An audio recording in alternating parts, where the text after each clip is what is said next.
America should liberate the people of Britain from their tyrannical government, and you can vote on the poll, yes or no. I mean, at the moment, let's see how it's looking.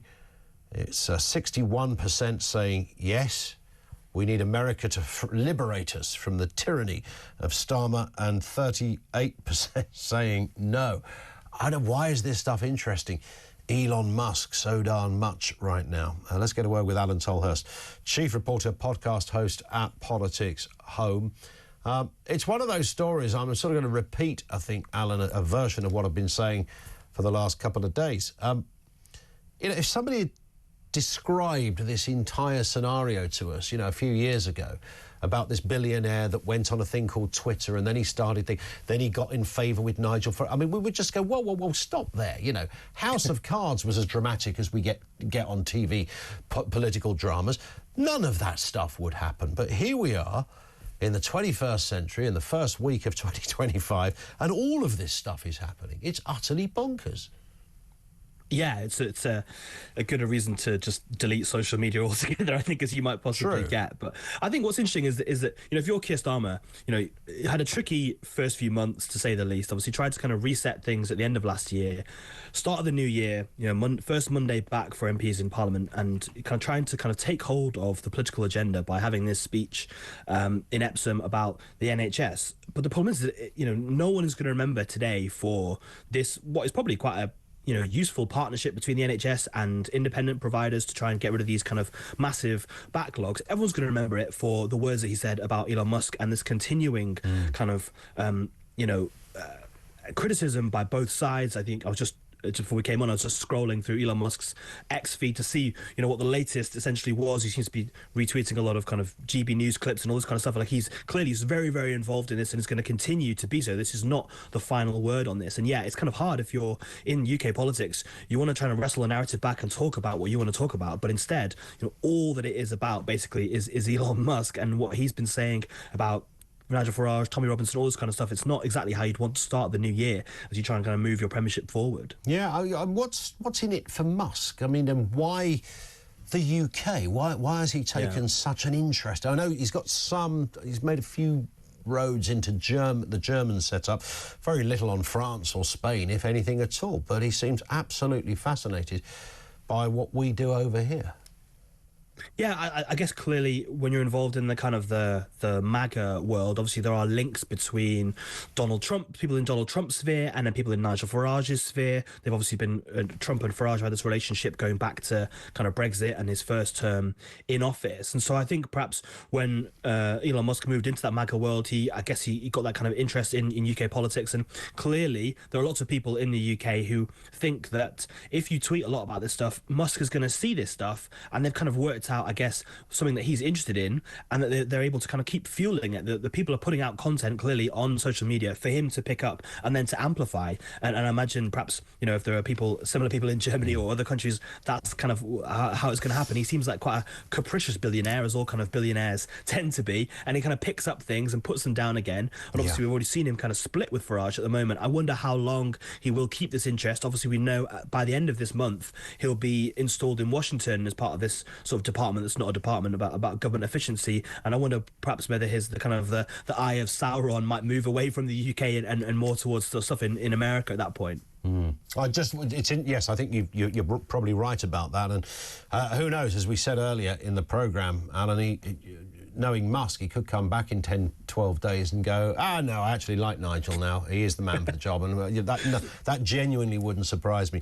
No. Let's have a look at what the Prime Minister has been saying today, because he was asked a question when he should have been talking about health policies, but naturally, journalists being journalists, fired a few curveballs at him. Now, this one has sort of divided the room and infuriated some people, because he talked about, and interestingly, Elon Musk has tweeted on this as well.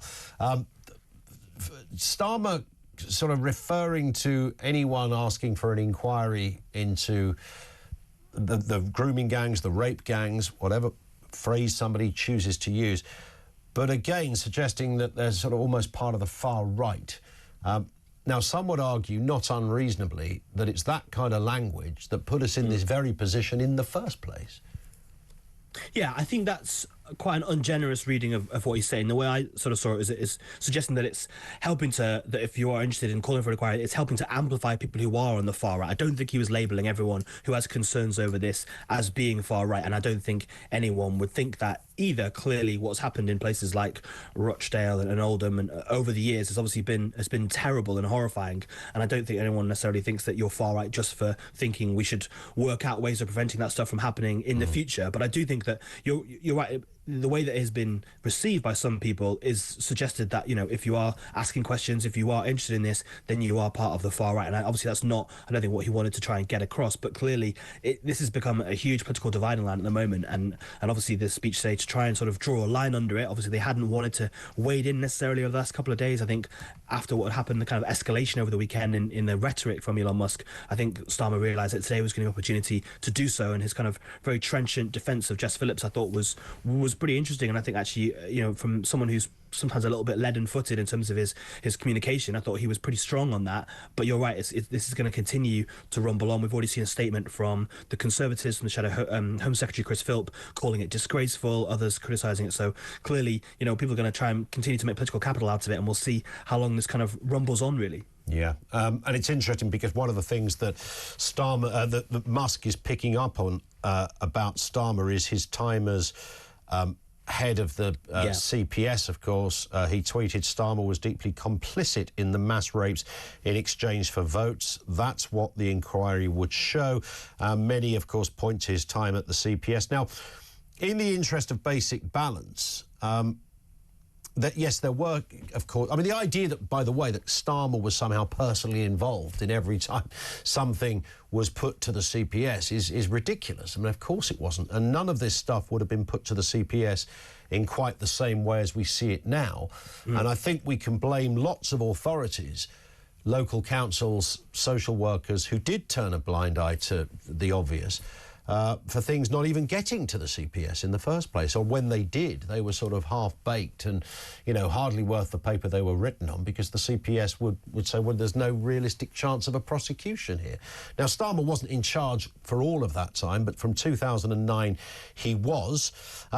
However, there is a suggestion that he was also influential in bringing in new rules that allowed people a greater opportunity to, when cases were a little bit wobbly, for the police to listen more carefully to victims. And Starmer, I think, has been trying to make that point in his defence.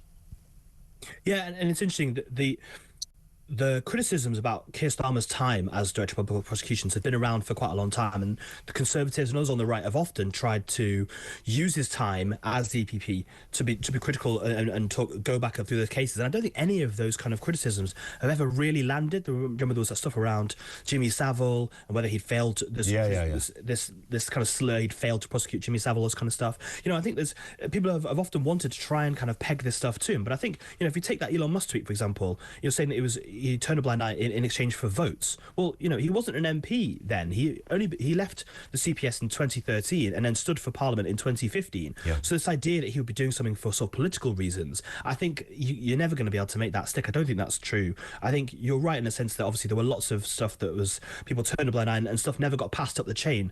Convictions, you know, charges were never put forward because people weren't willing to gather the evidence and ask the kind of difficult questions. I think if we're talking about inquiries, you know, Alexis J had this inquiry between 2015 and 2022 that looked into a huge amount of these issues, and the fact is that they've failed to be acted upon in the 2 years since. And I think if people are pushing for more to be done, I think it's pushing for the implementation of those things to make sure this stuff doesn't continue to happen would be a much better use of your time, rather than sort of, you know, calling ministers rape apologists and all this kind of stuff. Let's have a look at another leader, but he might not be a leader by the end of the week. Justin Trudeau has been running Canada for about 150 years, it seems now. Been there for a long old time. He's part of a bit of a dynasty in the political world, planning apparently to announce his resignation as the Liberal Party leader. This comes as poor poll numbers show that, you know, many are not happy with his leadership. The Liberals are trailing 20 points behind the Conservatives. What do we make of this? And how do we judge Trudeau as a leader? And does it matter anyway? I mean, after all, Alan, it's only Canada, right? Well, to be honest, I'd sort of forgotten in the sense that he was still the prime minister. To be honest. I hadn't heard his name mentioned at all in months. I thought he obviously had a lot of trouble last year. Managed to sort of to cling on. Canadian politics is a strange one. Obviously, a lot of people were looking at it early this year because they famously, their ruling Conservative Party were completely destroyed, and an insurgent party called Reform ended up doing quite well. So a lot of parallels there, you know, in Canada. But I think, yeah, it's kind of interesting. You know, I'm not sure who said it. I'm not sure if anyone really said it, but the phrase that goes around is that all political careers end in failure. And I think, you know, when you're prime minister of a country for quite a long time, you know, and you end up, unless you leave on your own terms, you know, after a great victory, as some do, you know, it's always going to end up clinging on towards the end. People always go on far too long. And so, yeah, I think there was probably a point at which he could have made a more dignified exit, but often people think they can turn it round, and he's been unable to. And I think, yeah, it's going to be a fairly humdrum end to quite a storied political career if he does step down by the end of this week. Absolutely. Listen, Alan, thank you. Alain Tolhurst, Chief Reporter, podcast host at Political Home. I think any leader that suspended bank accounts of people because they refused to have a vaccination or just simply hadn't got around to have, whatever the case, deserves probably not just to be out of office, but probably deserves to be in jail. It was just the most extraordinary thing to witness in a democracy. I'm not saying that these decisions were easy for leaders at a time when we thought the bubonic plague had returned, but I think we'd established by that stage that it hadn't. And Trudeau, along with that absolute chancer in New Zealand, Ardern, between the two of them, I think gave... And it's interesting, there is a tie-in here, isn't there? They really gave rise to the narrative of what is wrong with, if you like, Western politics, the groupthink of that sort of global idea that we're all going to have exactly the same policy at the same time and not really think about whether it is the right policy, but we'll be satisfied with it because we've all said the same thing. And that's the real danger zone of that sort of global groupthink, that you find yourself just really convincing each other that by dint of agreeing to a set of rules or principles or policies, therefore it must be right. After all, we all agree with it. And that's what's been wrong with it. And that's why people like Donald Trump and Reform UK find themselves... I mean, Trump, quite literally, is on the precipice of power. 20th of January, he'll be sworn back in for the next term as president. We'll wait and see if he's able to do what he set out to achieve. And the just incredible inroads of Reform UK, which are, I mean, the greatest critic of reform would be able to see, surely be able to see what is happening here. Apart from people like Starmer, who can't really see it because, again, and our previous caller pointed this out, and we just talked about it there with Alan, suggesting that this is a far-right thing, calling for another inquiry, jumping on a far-right bandwagon. It's precisely that kind of speak that was responsible for the problem in the first place, Mr. Starmer. It's exactly that accusation, or that you satisfied yourself with these lousy kind of it's just the far right. And it's such an extraordinary stereotype of millions of people's separate views, many of whom actually come from the left as well. So I mean, I've heard there's lots of Labour people that are calling for an inquiry too.